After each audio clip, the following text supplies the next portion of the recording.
नमस्कार, आप देख रहे हैं समाचार एक्स। चलिए शुरू करते हैं आज की 20 बड़ी खबरों का सिलसिला सुपरफास्ट अंदाज में। प्रधानमंत्री नरेंद्र मोदी ने आज 18वें राष्ट्रीय रोजगार मेले के तहत 61,000 से अधिक युवाओं को नियुक्ति पत्र सौंपे।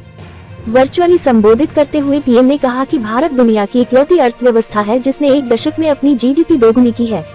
उन्होंने युवाओं को विकसित भारत का सारथी बताया। अमित शाह का यूपी दौरा। गृह मंत्री अमित शाह लखनऊ में उत्तर प्रदेश दिवस समारोह में शामिल हुए। उन्होंने राज्य की योगी सरकार की सराहना करते हुए कहा कि यूपी अब बीमारू राज्य से निकलकर देश के विकास का इंजन बन चुका है। शाह ने कानून व्यवस्था और औद्योगिक विकास को राज्य की नई पहचान बताया। गणतंत्र दिवस की फुल ड्रेस रिहर्सल। दिल्ली के कर्तव्य पथ पर गणतंत्र दिवस परेड की फुल ड्रेस रिहर्सल संपन्न हुई। इस बार परेड में पहली बार S-400 मिसाइल डिफेंस सिस्टम और स्वदेशी हथियारों का भव्य प्रदर्शन होगा। दिल्ली पुलिस ने सुरक्षा के मद्देनजर बॉर्डर और पार्किंग क्षेत्रों में विशेष पाबंदियां लागू कर दी हैं। आज देश भर में राष्ट्रीय बालिका दिवस मनाया जा रहा है। मुख्यमंत्री योगी आदित्यनाथ और अन्य नेताओं ने बेटियों को राष्ट्र की पहचान बताते हुए उनके सशक्तिकरण का संकल्प लिया। सरकार की बेटी बचाओ बेटी पढ़ाओ योजना के तहत आज कई राज्यों में विशेष जागरूकता कार्यक्रम आयोजित किए जा रहे हैं। केरल विधानसभा चुनाव से पहले कांग्रेस आलाकमान सक्रिय हो गया है। मल्लिकार्जुन खड़गे और राहुल गांधी ने दिल्ली में केरल के वरिष्ठ नेताओं के साथ अहम बैठक की। राहुल ने जमीनी स्तर पर कार्यकर्ताओं को एकजुट होकर जनता के मुद्दों पर आक्रामक रुख अपनाने के निर्देश दिए हैं।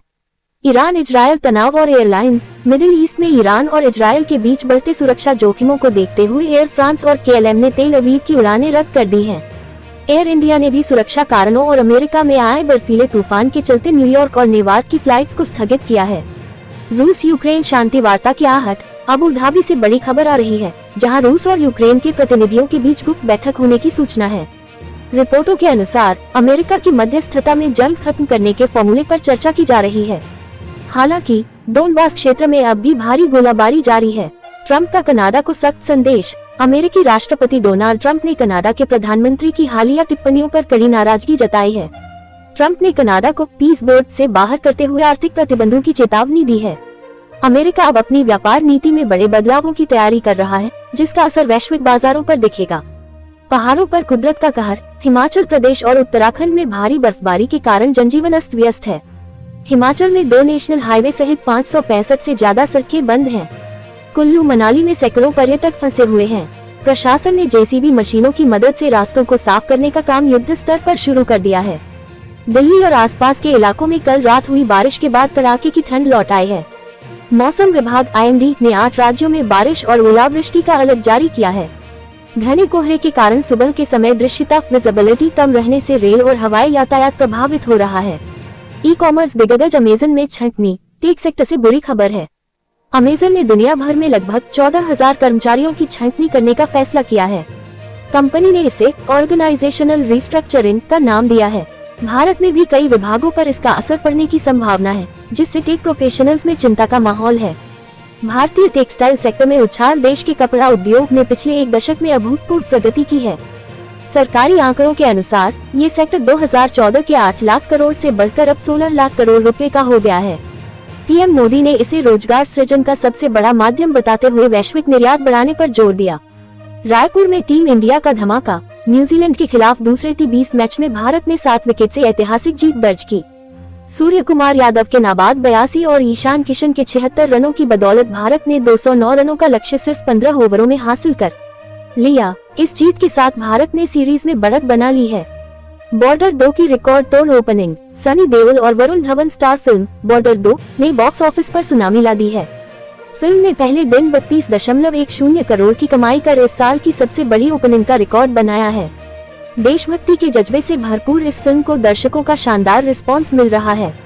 ऑस्ट्रेलियाई ओपन में भीषण गर्मी। मेलबर्न में चल रहे ऑस्ट्रेलियन ओपन टेनिस टूर्नामेंट में खिलाड़ियों को भीषण गर्मी का सामना करना पड़ रहा है। तापमान बढ़ने के कारण आयोजकों को कुछ आउटडोर मैच बीच में ही रोकने पड़े। नोवाक जोकोविच अपने 400वें ग्रैंड स्लैम मैच की जीत के करीब पहुंच गए हैं। अखिलेश यादव का चुनाव आयोग पर हमला। समाजवादी पार्टी अध्यक्ष अखिलेश यादव ने चुनाव आयोग की निष्पक्षता पर सवाल उठाए हैं। उन्होंने आरोप लगाया कि विपक्षी दलों को दबाने के लिए सरकारी तंत्र का दुरुपयोग किया जा रहा है। अखिलेश ने आगामी स्थानीय चुनावों में निष्पक्ष वोटिंग सुनिश्चित करने की मांग की है। मध्य प्रदेश के मुख्यमंत्री मोहन यादव आज भोपाल में संध्या छाया ओल्ड एज होम का शुभारंभ करेंगे। इस दौरान वे बुजुर्गों को दी जाने वाली सुविधाओं का जायजा लेंगे। राज्य सरकार ने वरिष्ठ नागरिकों के लिए स्वास्थ्य कार्ड और पेंशन योजनाओं को भी तेज करने का निर्देश दिया है। डॉक्टर एल मुरुगन का तमिलनाडु दौरा। केंद्रीय मंत्री डॉक्टर एल मुरुगन ने आज तमिलनाडु में रोजगार मेले के तहत युवाओं को सर्टिफिकेट बांटे। उन्होंने कहा कि केंद्र सरकार युवाओं को ग्लोबल स्किलिंग के मौके दे रही है। इस दौरान उन्होंने विपक्ष के गठबंधन पर निशाना साधते हुए इसे सत्ता का लालच करार दिया। तो ये थी आज की 20 बड़ी खबरें। देश और दुनिया की हर हलचल के लिए जुड़े रहिए समाचार एक्स के साथ।